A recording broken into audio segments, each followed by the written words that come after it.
اعوذ باللہ من الشیطان الرجیم، بسم اللہ الرحمن الرحیم۔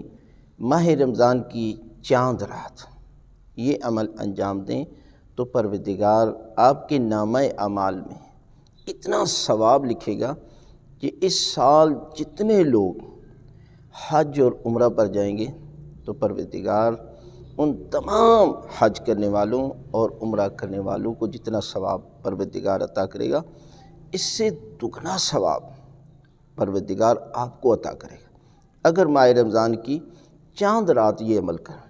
عمل کیا ہے کہ سب سے پہلے غسل کریں۔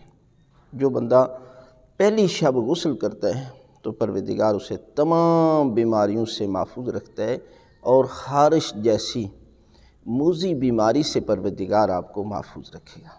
اور اس کے بعد آپ نے زیارت حضرت امام حسین علیہ السلام، اگر وسائل ہوں تو اس شب حضرت امام حسین علیہ السلام کی کربلا میں زیارت کرنی چاہیے، اور اگر نہیں ہے تو آپ جو ہے وہ یہ عمل بھی کر سکتے ہیں۔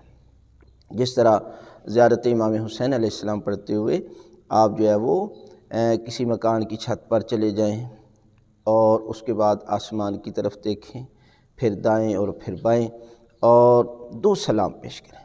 السلام علیک یا ابا عبداللہ، السلام علیک ورحمۃ اللہ وبرکاتہ۔ تو پروردگار آپ کے نامہ اعمال میں جو ہے وہ بہت زیادہ یہ جو بتایا گیا یہ ثواب بھی عطا کرے گا۔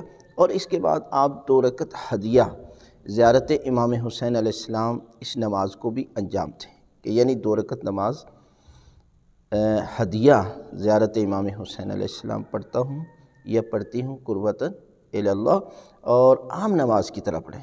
الحمد کے بعد سورہ توحید، دوسری رکعت میں بھی سورہ الحمد کے بعد سورہ توحید کی تلاوت کر لیں، دعائے قنوت ضرور پڑھیں اور نماز کو مکمل کریں۔ یہ پہلی شب کا عمل ہے۔ اور اس کے بعد 3 پاؤ آٹا دے دیں، صدقہ دے دیں، یعنی کسی نہ کسی جنس کا صدقہ دیں، تو پروردگار آپ کو اس قدر جو ہے وہ ثواب سے نوازے گا۔